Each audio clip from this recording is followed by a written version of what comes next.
오늘 말씀 보도록 하겠습니다. 주보의 말씀이 나오겠습니다.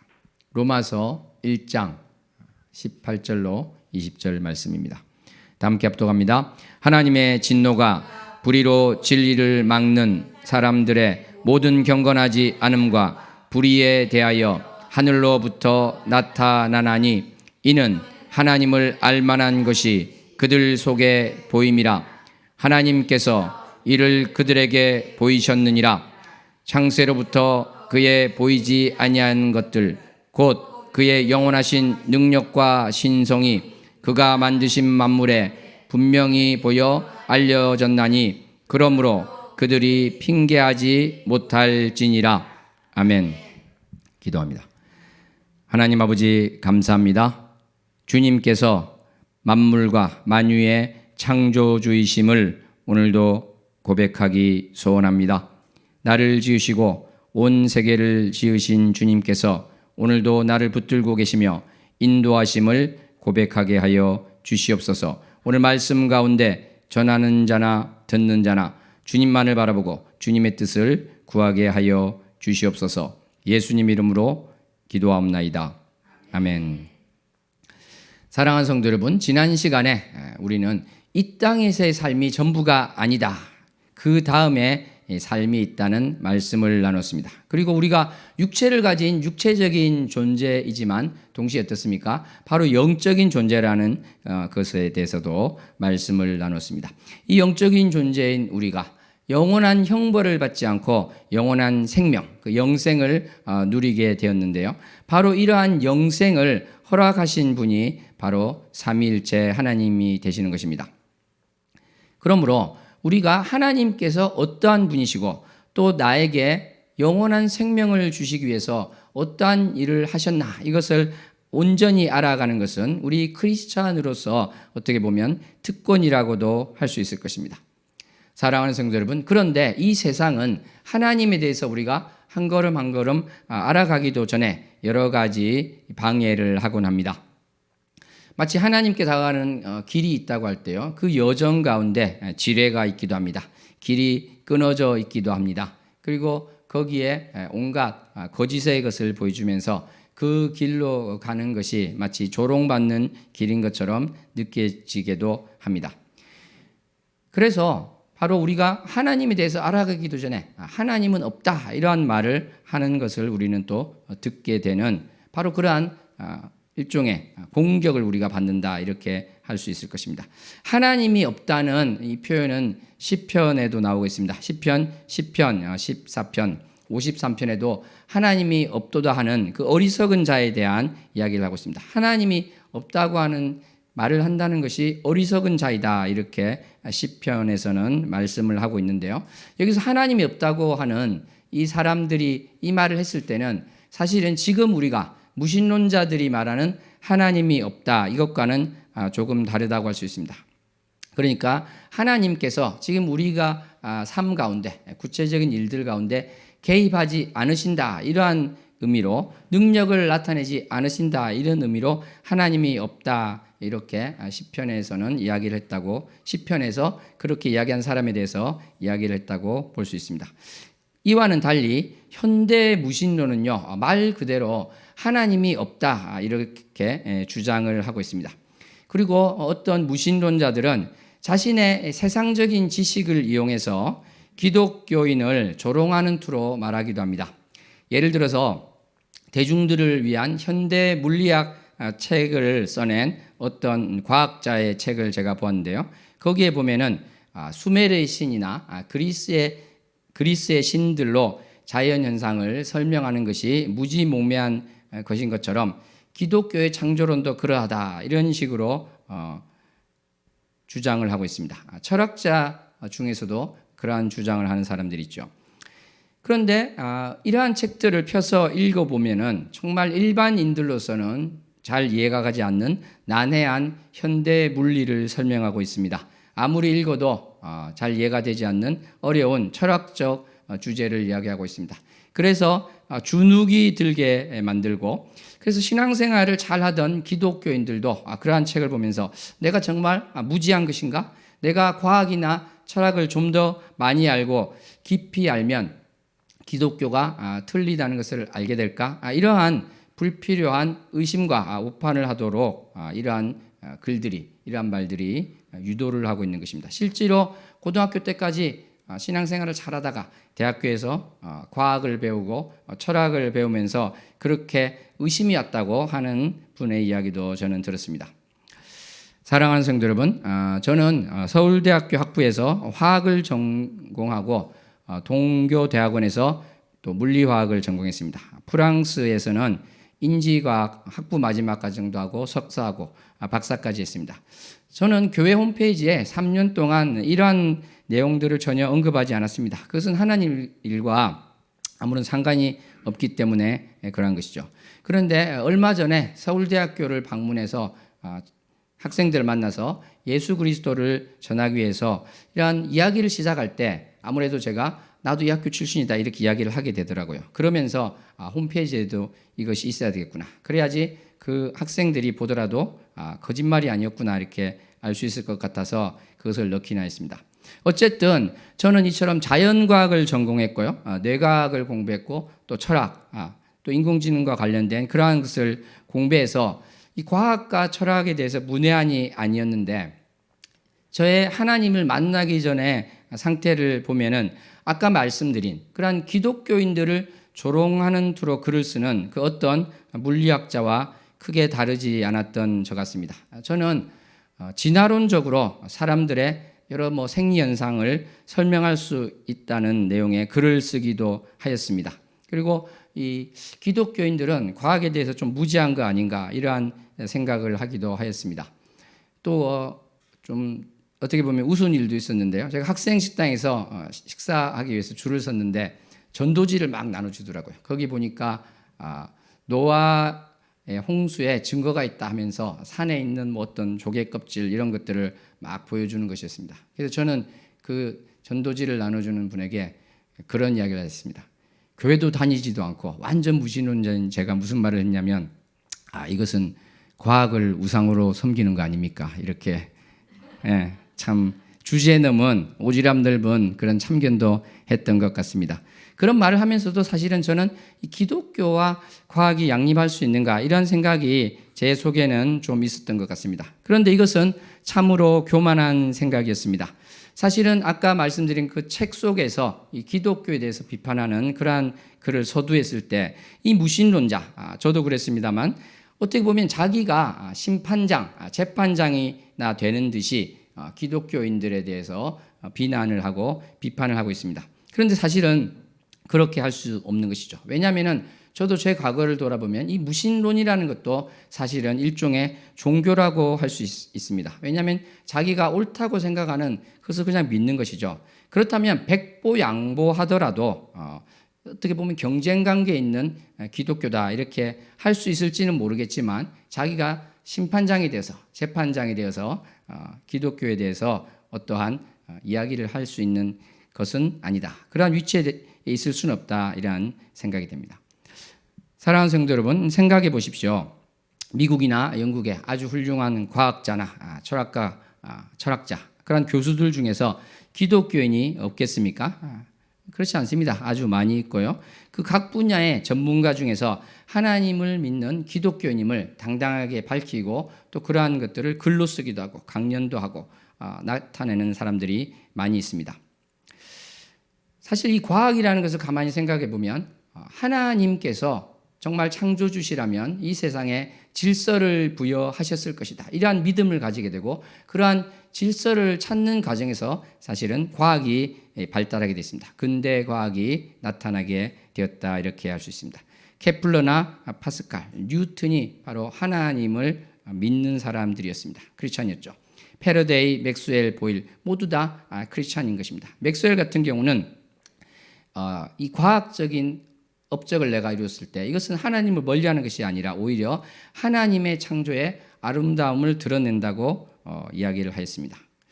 양자역학의 아버지고 현대 물리학의 아버지라는 닐스 보도 크리스찬이었습니다.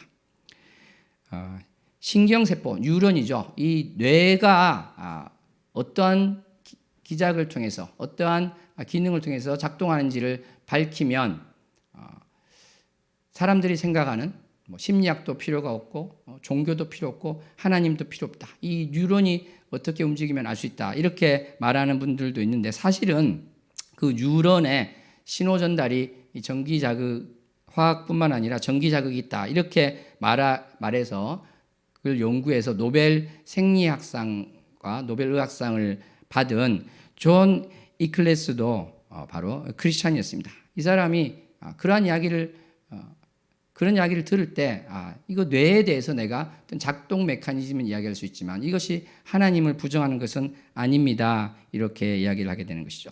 레이저를 발명한 아서 샬로우는 나는 우주와 내 삶에서 하나님이 필요하다고 생각합니다. 이러한 고백을 하였던 것입니다. 우리는 또 어떻습니까? DNA 이것을 알면 인간의 모든 정보를 알 수 있고 하나님께서 어떠한 것을 한 게 아니다. 이렇게 또 이야기하는 사람들도 있는데요. 실제로 인간 이 게놈 프로젝트를 이끌었던 그리고 미국 국립보건원 원장을 역임한 프란시스 콜린스도 바로 크리스찬입니다. 이 사람은 하나님에 대해서 자기의 신앙을 또 고백하고 있는 사람입니다. 영국의 옥스퍼드 대학의 수학 교수인 존 레녹스도 자신의 신앙이 과학과 또 수학과 양립 불가능한 것이 아니라 바로 신앙이 있기 때문에 이것도 잘할 수 있다. 이렇게 고백을 했던 것입니다.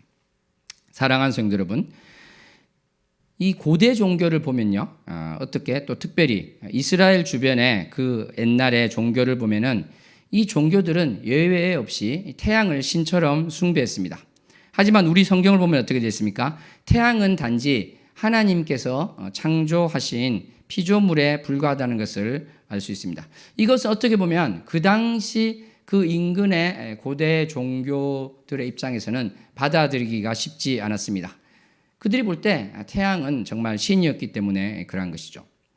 하나님께서 이렇게 피조물에 불과한 것에게 신적인 의미를 부여하는 것을 하나님께서는 그것이 옳지 않다고 하십니다. 그래서 하나님께서 만드신 이 피조계에 대해서 너희가 바라보고 창조자인 나를 생각하라 이렇게 주님께서는 우리에게 말씀하고 계신 것입니다. 오늘 본문 말씀이 사실 그런 것이죠. 우리가 이 자연계, 피조계를 돌아볼 때 그것이 하나님이 계시지 않는 증거가 되는 것이 아니라 거꾸로 바로 이러한 것을 창조하신 하나님을 찾게 되는 것. 이것이 어떻게 보면 모든 사람들의 과정이고 또 임무다 이렇게 할 수도 있다는 것입니다. 그래서 영국의 이론 물리학자 존 폴킹호는 물리적 세계에는 수학관계로 설명할 수 있는 근본적인 질서와 아름다움이 있는데 나에게 이것은 바로 창조주를 가리킵니다. 이렇게 고백하였던 것입니다.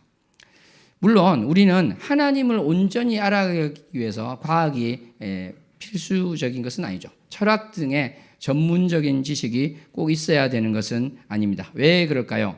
그것은 사람이 쌓아 올린 아무리 거창해 보이는 지식도 하나님의 지혜 앞에서는 참으로 초라한 것이 되기 때문에 그러한 것입니다. 우리 고린도전서 1장 25절 말씀 합독해 보겠습니다.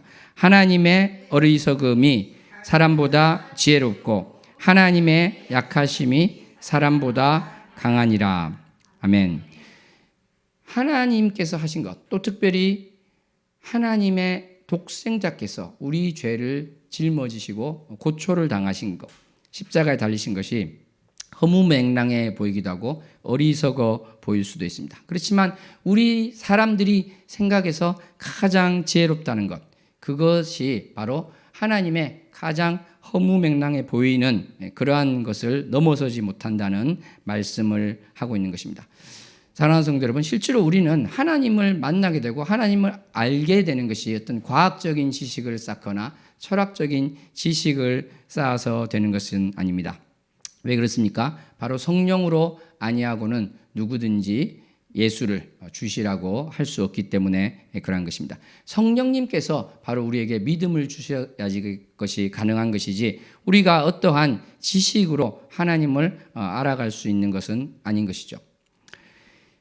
사랑하는 성도 여러분, 그런데 오늘 우리가 한번 살펴보았으면 하는 것이, 생각해 보았으면 하는 것이, 그럼에도 불구하고 아까 말씀드린 이 세상에서 이러한 믿음을 무너뜨리려 하고 또 믿음의 길로 들어서려는 사람에게 여러 가지 엉터리 이야기를 하여서 방해하고 있다는 것을 보면서 거기에 대해서도 잠시 말씀을 나눴으면 좋겠습니다. 사랑하는 성도 여러분, 우리가 정말 오해하지 말아야 될 것은요, 우리가 물질의 어떠한 작동 원리를 파악했다고 해서, 이해했다고 해서, 과학적으로 알아냈다고 해서 그 원리에 하나님께서 개입하실 수 없다, 이렇게 생각해서는 안 된다는 것입니다. 우리는 지금 어떻게 해서 비가 내리는지 알고 있습니다. 그렇죠? 수증기가 증발해서 구름이 되고 또 거기서 비가 내리는 이러한 모든 과정을 우리는 알고 있습니다. 그런데 우리가 그러한 원리를 알고 있다고 해서 비가 내리거나 내리지 않는데 하나님께서는 개입하실 수 없다, 이렇게 할 수는 없다는 것이죠. 예를 들어서 이런 것을 한번 생각해 볼까요? 3살이나 4살이나 이런 아주 어린 아이들에게 제비 뽑기 과정은 정말 이해가 안 되게 보일 것입니다. 그죠? 그 과정 자체가 뭐 하는지도 모르고 제비를 뽑아서 무엇을 결정하는 것이 아주 신비로워 보일 수도 있습니다. 신기해 보일 수 있고 이해가 안 되고 마술처럼 보일 수도 있겠죠. 그런데 초등학생만 되어도 제비 뽑는 것은 그 원리가 어떠한 것은 너무나 잘 알고 있습니다. 이렇게 무작위로 있는 것 중에서 하나를 뽑아서 그 중에서 나온 것을 택한다. 초등학생만 돼도 알 수 있는 내용이죠. 그런데 이러한 원리를 안다고 해서요, 이러한 원리를 이해했다고 해서 하나님께서 거기에 개입 못하시는 것은 아니죠. 사도행전 1장을 보면은 가룟 유다 대신에 12번째 새로운 사도를 뽑을 때 제비를 뽑아서 합니다. 그때 제자들이 기도하고 제비를 뽑았습니다. 그것은 바로 우리가 원리를 다 알고 있고 제비 뽑기가 뭔지 알지만 하나님께서 거기 개입하실 수 있다는 것을 알기 때문에 또 기도하는 것이죠. 물론 우리가 무엇을 선택할 때 항상 제비 뽑아야 된다는 말씀을 하는 것은 아닙니다. 내가 알고 있는 원리라고 할지라도 하나님께서는 개입하실 수 있다, 이러한 말씀을 하는 것이죠. 그러므로 사람들이 그 원리를 몰라서 하나님의 음성으로 들었던 거 아니야? 이런 식으로만 볼 것이 아니라 지금도 사실은 천둥을 통해서 하나님께서 우리에게 뭔가를 알려주실 수 있는 것이죠. 마틴 루터가 천둥 소리를 듣고 주님 앞에 엎드렸던 것, 그리고 참으로 주님의 종으로서 가겠다고 고백했던 것이 단지 과학적인 지식이 부족해서 그렇다, 이렇게 볼 것이 아니라 그러한 모든 것들 속에서 하나님께서 개입하신다는 것을 인정하는 것 속에서 가능하다는 것입니다. 우리가 파도 치는 원리를 다 파악했다고 하더라도요, 거기에 하나님께서 개입하지 못하시는 것이 아닙니다. 그 원리를 아는 것과 별개로 예수님께서는 폭풍이 있는 갈릴리 호수를 말씀으로 잠잠케 하셨다는 것입니다. 사랑하는 성도 여러분, 그러므로 과학을 모르는 무지몽매한 사람들이 모든 것을 하나님이 창조했다, 이렇게 해서 하나의 기독교라는 종교, 유대교라는 종교, 이러한 종교를 만들었다고 하는 것은 지금까지 말씀드린 그러나 하나님께서 어떻게 개입하시는 건가, 여기에 대한 오해와 무지에서 나온 것이다, 이렇게 말씀을 드릴 수 있겠습니다. 지금 말씀드린 건 또 가능하지 않을 수 있는 가정입니다만, 예를 들어서 여러분 어떤 분을 전도를 하는데요, 이분에게 예수 그리스도를 전하고자 하는데 이러한 주장을 하면서 교회는 절대 안 나가겠다 하는 사람을 만나면 어떻게 하겠습니까? 내가 다른 건 모르겠는데 진화론을 받아들이지 않으면 나는 교회는 절대 나갈 수 없다, 교회 나갈 생각이 없다, 이렇게 하면은 어떤 말씀을 드릴 수 있을까요?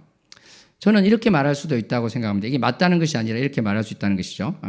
당신이 맞다고 생각하는 그 진화론도 하나님께서 만드셨다고 생각하면 되지 않느냐. 그러니까 그 문제 때문에 교회에 나오지 않을 이유는 없다. 무엇보다 중요한 것은 하나님께서 당신을 사랑하고 계신다는 것이다. 주님 앞으로 나와서 당신이 지고 있는 그 무거운 짐을 내려놓으면 좋겠습니다. 이렇게 이야기할 수 있다는 것이죠. 물론 진화론은 틀렸습니다. 그렇죠? 그런데 진화론이 틀렸다는 것을 알고 예수 그리스도를 영접하는 사람도 있겠지만 예수 그리스도를 영접한 후에 성령님의 도우심으로 진화론이 틀렸다는 것을 알게 되기도 합니다. 그렇기 때문에 우리는 아까 말씀드린 대로 이야기할 수도 있겠죠. 정말 예수 그리스도를 전하기 위해서 그럴 수도 있을 것입니다. 서두에 말씀드린 것처럼 이 과학과 이 기독교가 어떻게 보면 서로 대립하고 있는 것 같고, 과학을 열심히 하면 기독교에서 멀어지고, 신앙이 깊으면 정말 과학을 못할 것 같지만 그렇지는 않습니다. 그것은 진실은 그렇지 않은 것이죠. 보통 이제 최초의 서양 철학자, 최초의 서양 과학자로 탈레스를 듭니다. 탈레스는 기원전 585년에 일식을 예측했다고 전해지기도 합니다. 이 사람이 왜 최초의 서양 과학자, 최초의 서양 철학자가 되냐면 그 당시에 있었던 그리스 신화를 의지하지 않고 설명을 하려고 했다는 것 때문에 그런 것이죠. 그러니까 그리스 신이 어떻게 일식을 만들어낸 것이 아니라 이러이러한 원리로 나온 것이다, 이렇게 됐다는 것이죠. 이런 점에서 그리스 신으로 모든 것을 설명하고 알아가려 안 했을 때, 그럴 때는 그 과학과 그리스 신화가 대립되는 것은 맞다고 할 수 있겠죠. 그렇지만 아까 말씀드린 것처럼 이 기독교라는 것은요, 바로 어떻습니까? 이 모든 것들을 하나님께서 창조하시고 질서를 부여하셨다는 것입니다. 그러므로 그 속에 숨겨져 있는 질서를 우리가 찾을 수 있다. 그렇게 되기 때문에 과학을 더 깊이 알아가고 더 폭넓게 알아간다는 것이 바로 기독교와 대립되는 것이 아니라 오히려 믿음이 클수록 더 많은 것을 발견할 수 있다. 왜냐하면 내가 이제까지 알고 있는 인간의 지식이 아무것도 아닙니다. 하나님 앞에서는 아무것도 아니고 이것을 다 내려놓을 수 있습니다. 이러한 자세가 된다면 사실은 과학에서 더 놀라운 발견을 할 수 있는 것이죠. 뉴턴을 보면 어떻습니까? 바로 태양과 행성 그리고 혜성의 가장 아름다운 체계는 바로 참으로 지능적이고 강력한 존재의 의도와 지배하에서만 나올 수 있다, 이렇게 고백을 했던 것입니다. 허블 우주망원경의 선임 프로젝트 과학자였던 제니퍼 와이즈맨도 과학을 더 연구할수록 세계와 창조주에 대한 깊은 영적 이해로 이어지는 것을 본다, 이렇게 고백을 했던 것입니다.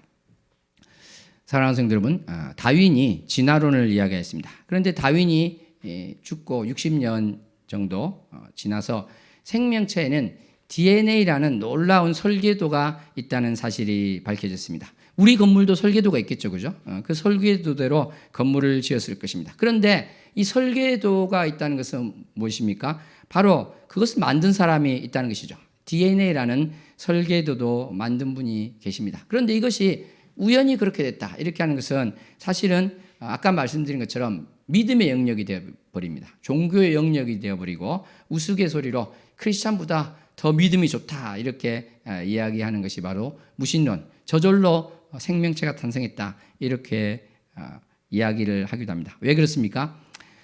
우리가 컴퓨터 프로그램을 쓰지 않습니까? 그런 프로그램이 어떤 것은 수백만 줄에 있습니다. 수백만 줄을 여러 사람들이 해서 컴퓨터 소프트웨어를 만드는 것이죠. 그런데 어떤 사람이 나타나서 이거 사람이 만든 것이 아니라 알파벳 있잖아요. 그 알파벳을 집어던졌을 때, 수많은 알파벳을 집어던졌을 때 우연히 배열되다 보니까 그런 프로그램이 나왔습니다. 이렇게 주장한다면 정말 그것이 어리석어 보이지 않겠습니까? 그런데 진화론이 바로 그러한 것입니다. 무기물에서 유기물이 나오고 거기서 생명체가 나왔다는 것은 그러한 아까 말씀드린 알파벳을 무작위로 던져서 프로그램이 나오는 확률보다 더 낮기 때문에 그런 것이죠. 저는 좋은 대학에서 자연과학 공부도 했습니다만 하나님을 모를 때는 이러한 것들이 눈에 들어오지 않고요. 저는 진화론이 맞다고 생각했습니다. 그러니까 이 눈이 가려져 있으니까 조금만 더 어떻게 보면 과학적으로 사실은 더 생각했다면, 열린 마음으로 생각했다면 내가 틀릴 수 있겠구나 생각할 수 있었을 것인데, 그리고 아까 말한 많은 과학자들 중에 크리스찬이 있다는 것을 보면 겸손해졌을 텐데 교만하였던 저는 그렇게 되지 못했던 것 같습니다. 정말 그렇습니다. 이 건물이 시멘트 가루와 철가루와 유리가루가 자기들끼리 여러 번 혼합되다 보면 이러한 건물이 딱 나오더라, 이렇게 하는 것이 얼마나 당황스러운 말이겠습니까? 그런데 무신론은 정확하게 그러한 것을 믿고 있다는 것이죠. 사랑하는 성도 여러분, 우리는 많은 공격이 있고 많은 유혹이 있고 많은 속임이 있을지라도 이 세계를 또 나를 하나님께서 창조하셨다는 이 진리를 놓쳐서는 안 될 것입니다. 좀 쉬어가는 말씀으로 이 과학에 대해서 정말 깊이 알면 내가 부족한 것을 고백할 수밖에 없다, 이렇게 말씀드린 것을 조금 말씀드려 보겠습니다. 저는 90년대 중반에 대학 도서관에서 어떤 논문을 복사해서 보게 됐는데요. 거기서 나온 것 중에 아직도 기억나는 것이 이 다중우주론이었습니다. 요즘에는 영화로도 많이 나오고 있는데 그 당시 찾은 논문에도 그런 게 있었어요. 물론 그 논문 자체는 더 오래된 것이었는데요. 그러니까 이게 왜 나오게 됐냐면 사실은 이 양자물리, 양자역학이 나오면서 도저히 설명을 할 수 없으니까 다중우주론이라도 가져와 보자, 이렇게 됐던 것입니다. 다중우주론은 우리 우주가 아주 많이 있는데 그 중에 하나가 우리 것이다, 이렇게 보는 것이죠. 왜 그렇게 되냐면 아인슈타인이 이제 양자물리를 받아들이지 못하고 조롱하는 투로 말한 것이 뭐냐면 우리가 어떻게 달을 쳐다본다고 해서 그 쳐다보는 것, 관측하는 행위가 어떤 것을 바꿀 수 있겠느냐, 이렇게 이야기를 했거든요. 근데 아까 말씀드린 것처럼 인간의 지혜가 얼마나 보잘것이 없냐면 이 물리를 깊이 들어가서 미시세계를 알아보았더니 도저히 이해를 하지 못하는 현상이 나오더라는 것입니다. 그러니까 우리가 어떤 미시세계를 관측하는 그 행위 자체가 그 세계에 변경을 가져온다는 것이죠. 어떤 빛을 쏘아서 그렇다는 뜻이 아니라 안다는 것 자체가 영향을 미치더라. 이해가 안 되는 것이죠. 이것이 물리인가 철학인가 도저히 이해가 안 되는 것에 맞닥뜨리게 됩니다. 그러니까 사실은 이제 현대 물리를 하게 되면은 철학적인 생각을 또 안 할 수가 없게 되는 것이죠. 저는 이러한 것들을 보면서 드는 생각이 그렇다. 하나님께서 창조하신 이 세계, 우리 인간이 똑똑해져서 모든 것을 안다고 착각했지만 사실은 알아가면 알아갈수록 정말 어려운 것이다. 알 수 없고 하나님이 창조하신 이 피조 세계도 제대로 우리가 이해를 하지 못하는데 어떻게 우리가 그 창조주를 제대로 알 수 있겠습니까? 우리가 하나님을 다 알았다고 말하는 것처럼 교만한 것이 없을 것입니다. 내가 하나님의 생각을 다 안다고 말하는 것처럼 교만한 것이 없을 것입니다. 우리가 이 우주를 한번 보십시오. 얼마나 이 우주가 큽니까? 이렇게 큰 우주를 보면서 우리가 가진 생각은 정말 나라는 존재는 보잘것이 없구나. 하나님께서는 그것을 계속해서 보여주고 계시는 것 같습니다. 천문학도 마찬가지예요. 천문학도 보면 암흑물질이라는 것이 있는데 이것은 계산을 해보니까 결과가 너무 안 나오는 거예요. 그러니까 뭔가를 넣어서 암흑물질이라는 걸 넣어서 보정해 보려는, 쉽게 말해서 나는 모르겠다는 것을 고백하는 것에 다름이 아닌 게 되는 것이죠. 사랑하는 성도 여러분, 우리는 모든 과학적인 그러므로 발견이나 이런 것에 대해서 저것은 하나님을 반대하는 것이야, 그럴 필요는 없다고 생각합니다. 깊이 알아갈수록 사실은 하나님을 인정하는 길로 나아가게 된다. 저는 그렇게 생각을 하고 있습니다. 사이비과학은 반대가 되겠지만 말입니다. 예를 들어서 이제 빅뱅 이론을 낸 경우에도 빅뱅 이론 하나님을 이야기 안 했으니까 틀렸어, 이렇게 할 것이 아니라 빅뱅 이론이라는 것은 전보다도 작은 정말 0이라고 거의 할 수 있는 그러한 것에서 우주가 나왔다는 것이거든요. 그것은 사실은 기존에 말했던 유물론을 일거에 무너뜨리는 것입니다. 왜 그렇습니까? 이 유물론은 이 물질이 영원 전부터 영원 후까지 있다, 창조된 것이 아니라 그전에도 있었고 그전에도 있었다, 이렇게 이야기하는데 빅뱅은 뭐를 이야기하는 거죠? 그런 것들이 없던 때가 있다는 것을 고백하는 것에 다름 아니기 때문에 그러한 것입니다. 또 유담으로 말씀드리면 우리는 이러한 태도가 참으로 중요한 것 같아요. 저 사람은 크리스찬이 아니기 때문에 말하는 것과 나는 구분선을 그어야 된다. 이것이 우리가 당연히 필요할 때가 많은데 그것이 또 공유되는 것이 있다는 것도 생각을 해야 됩니다. 예를 들어서 사랑을 베푸는 사람이 있다고 할 때 그분이 크리스찬이 아니면 사랑을 베푸는 것이 무슨 의미가 있나, 이렇게 생각이 들 수도 있겠죠. 그러면 사랑이라는 것은 우리 기독교에서 중요하지 않은 것인가 생각할 수 있지만 그렇지 않다는 것입니다. 그분은 또 하나님의 형상에 그 편린이 남은 그 사랑을 나타내는 것이고 거기에 대해서 우리는 칭찬할 수 있는 것이죠. 배울 수도 있는 것입니다. 다만 그분이 예수 그리스도를 모르기 때문에 예수 그리스도를 전해야 되는 것이고 아시기 위해서 기도해야 되는 것이고, 우리가 배운다는 것은 내가 크리스찬임에도 불구하고 나는 사랑이 부족한데 저분은 크리스찬이 아님에도 불구하고 나보다 사랑이 더 많으시구나 배울 수 있다라고 해야 되는 것이죠. 그 믿지 않는 사람이 하는 행위, 믿지 않는 사람이 하는 말을 모두 다 거절하는 것이 맞는 것은 아니다. 이것을 우리는 생각을 해야 될 줄로 믿습니다.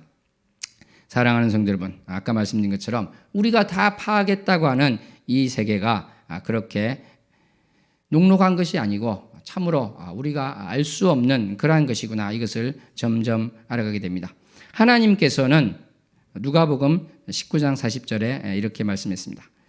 이 사람들이 침묵하면 돌들이 소리를 지를 것이다. 이것은 예수님께서 예루살렘에 들어오실 때 호산나 하면서 사람들이 주님을 경배했을 때 거기에 대해서 이의를 제기하는 바리새인들에게 주님께서 하신 말씀입니다. 참으로 이 모든 세계를 지으신 주님께서 우리가 주님을 경배하지 않을 때 주님께서는 돌을 통해서 경배를 받으실 수 있는 분이십니다. 그러므로 우리가 하나님을 사랑하게 된 것, 우리가 하나님을 경배할 수 있게 된 것, 우리가 이 자리에서 주님 앞에 예배드릴 수 있다는 것이 얼마나 감사한 것인지 다시 한번 생각하였으면 좋겠습니다. 사랑하는 성도 여러분, 저는 최근에 염소 치유 농장에 계신 지인을 만나고 왔습니다. 거기에 염소를 몇십 마리를 이렇게 키우고 계셨는데요.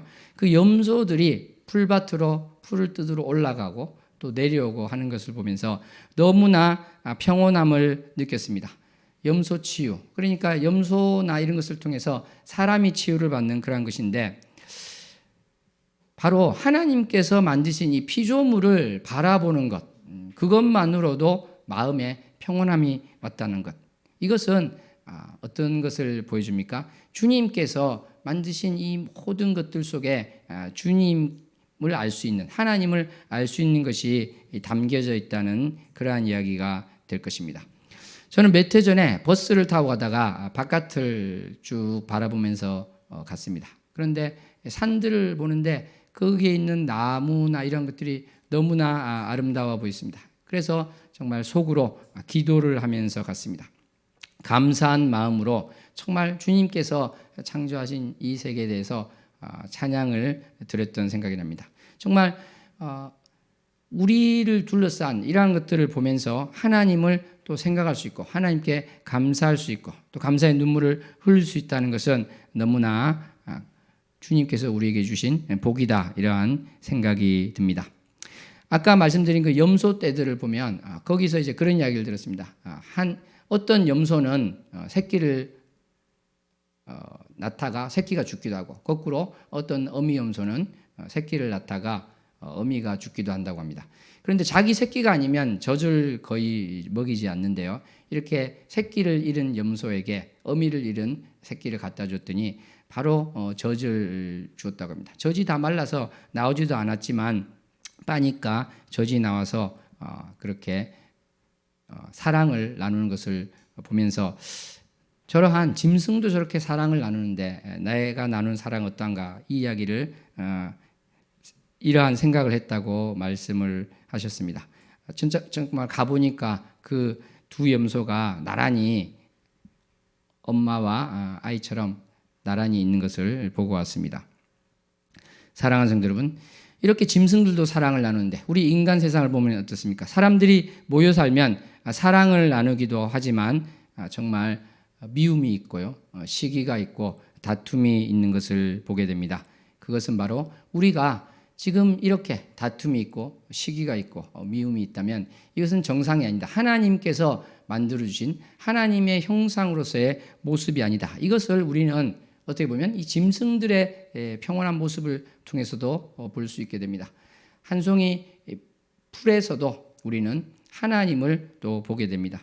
한 송이 꽃에서도 하나님을 보게 됩니다. 그러한 것에 비해서 나는 정말 하나님께서 이 모든 것을 입히시고 기르시고 인도하시는데 나는 정말 하나님께서 인도하시는 대로 그런 마음 가운데 살고 있는가 돌아보게 되는 것입니다.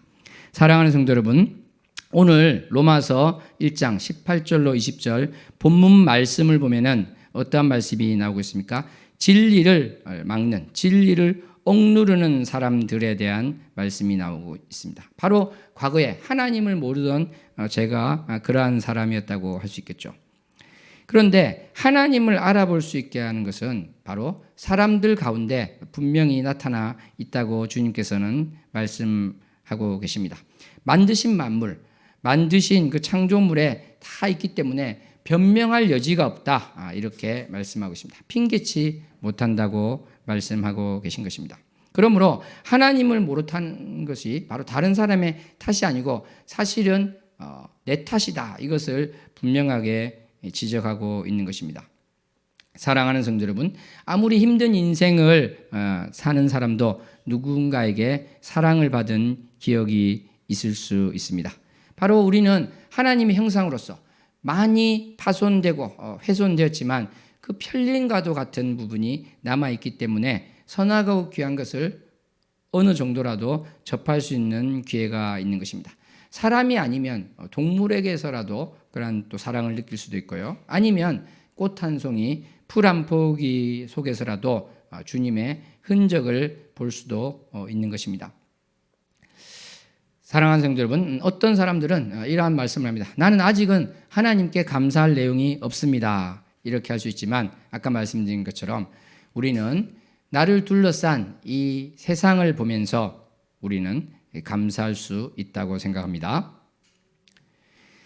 주님을 찬양하고 주님의 솜씨를 노래하는 것이 바로 나에게 어떤 조건이 충족되어서가 아니라 주님께서 나를 지으셨다는 것, 이렇게 아름다운 곳에 두셨다는 것이 바로 감사할 조건이다. 이렇게 할 수 있을 것입니다. 어떤 이제 공상과학 영화 보면 그런 거 많이 나오지 않습니까? 인터스텔라라는 영화도 그런데요. 행성들을 가보니까 정말 살기가 힘든 것입니다. 너무 추워서 못 살고, 어디는 이래서 못 살고, 먹을 것이 없고, 공기가 없고, 다 그런 것이죠. 사실은 우리 지구라는 것이 조금만 더 태양에 가깝거나 조금만 더 틀어져 있거나 이러면 사람이 정말 살 수가 없겠죠. 그리고 매일매일 우리는 이 기후가 우리를 죽이고 살리는 속에서 살 수도 있을 것입니다. 그런데 하나님께서는 우리가 매 시간 어떻게 이 목숨을 부지할 수 있을 것인가 염려하지 않게 해 주셨습니다. 사랑하는 성도 여러분, 마태복음 6장에 보면은 어떠한 말씀이 나오고 있습니까? 바로 공중의 새를 보면은 바로 하나님께서 기르신다는 것을 보여준다고 말씀을 하십니다. 그리고 우리가 입을 옷에 대해서 염려를 하고 있지만 백합화를 보면은 어떻다고 하십니까? 솔로몬의 영광으로도 그 입은 것이 그 꽃 하나만 갖지 못하다고 말씀하시면서 염려하지 말라고 말씀하고 계십니다. 왜냐하면 주님께서 우리의 왕이 되시고 우리의 아버지가 되시고 우리를 지켜주시기 때문에 그러한 것입니다. 사랑하는 성도 여러분, 우리는 다시 한번 고백할 수 있을 것 같습니다. 풀 한 포기에서 하나님을 볼 수 있는 것입니다.